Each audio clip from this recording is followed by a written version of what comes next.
We are closing on this Evo. We're gonna get it.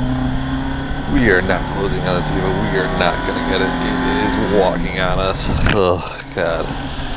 Oh, and that's a BMW. Goodbye. Oh, it was nice to see you too, Mr. Corvette. God, this car is just so slow.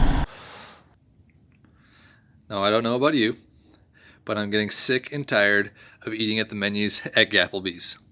If you've been following the channel at all, you'll know that we've started to make some improvements that hopefully puts us on a Gapplebee's diet. First, we upgraded the sway bars.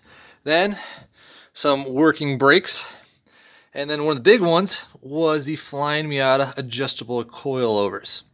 Now, to help us get all those new goodies down to the ground, we got ourselves the stereotypical but great RPF1 lightweight rims, and they're wrapped in the Extreme Contact Sports Edition 340 treadwear Continentals. So we should be handling like we're on rails. But in the meantime, if you think about it, we are missing upgrades from one specific area of the Miata. I wonder what it may be. Yeah, we have no power adders currently. So we need to figure out some way, somehow, to help us get more horsepower out of this 1.6 90 horsepower engine. I think I found the solution to our power problem. It's not a heavy duty solution, but it is a super solution if you catch my drift. Let me show you what I mean here. What is that? What is that? Oh, yes it is. Yes it is. It's a supercharger. We're going to take that 90 horsepower and turn it into a glorious 160 horsepower. We're going to almost double the amount of power we're making. Let me show you how. So here's the kit in its entirety. It is the Sebring Supercharger kit, which later was rebranded as the Jackson Racing Supercharger kit. So there's a lot of aftermarket help for it. But right now our goal is about 170, no, let's not lie to ourselves. If we get 150 wheel horsepower, that will be glorious for a car that weighs only about 2,000 pounds, depending on what I had for lunch. So this is the actual supercharger unit. This is where the air gets compressed. Here is where the air is going to flow through it. So we have the full intake system. The supercharger itself is good. We have our mounting bracket right there, which goes on the exhaust, right above the exhaust manifold. We have our pulley with the track dog power steering delete, so we're good to go on that. We have our crossover pipe. And then, of course, with the surge and air, which goes into the engine, you have to be able to maintain the correct fuel air ratio to get the power. So this is our fuel pressure regulator made from Beg I don't know how to pronounce it. So that'll help us keep the correct amount of fuel in there. And then we also have to work on the timing as well, because the timing when the pistons compress and the ignition will get thrown off with the new amount of air and fuel inside there. This is going to make sure everything fires at the correct moment in a beautiful, beautiful symphony of horsepower. So before we start slapping pieces in all willy-nilly and slamming through the gears, reading. This is actually the reason I really like the person I bought this kit from.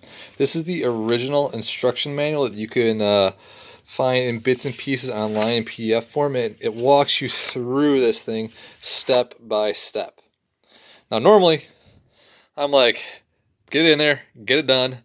But seeing how this could shut down pretty much the entire track season, we got to do it right. So we got to read first and figure out how to get this in here correctly, because I don't want to screw this up.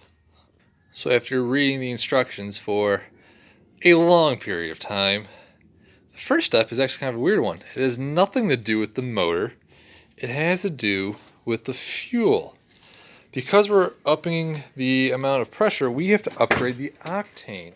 So the first thing to do is to actually get rid of all your cheap octane 87 or lower. They want you to use a 93 or 92 grade due to the compression. So you got about 3/4 of a tank.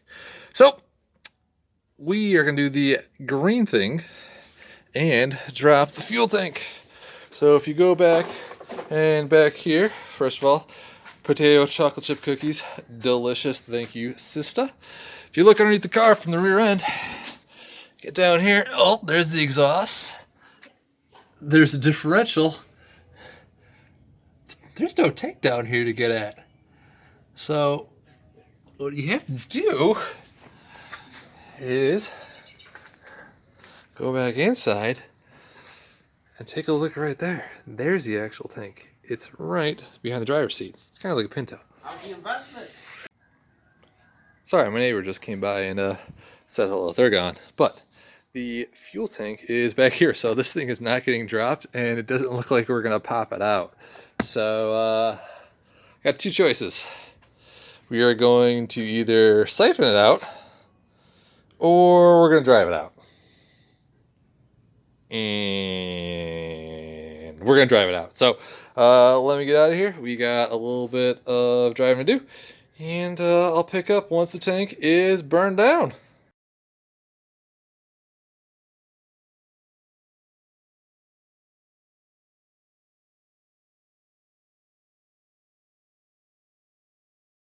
Well, everyone, here we are on the side of the road, and if you take a look, we still have a little bit under 3/4 of a tank, and that's the new gas, which I haven't put in yet.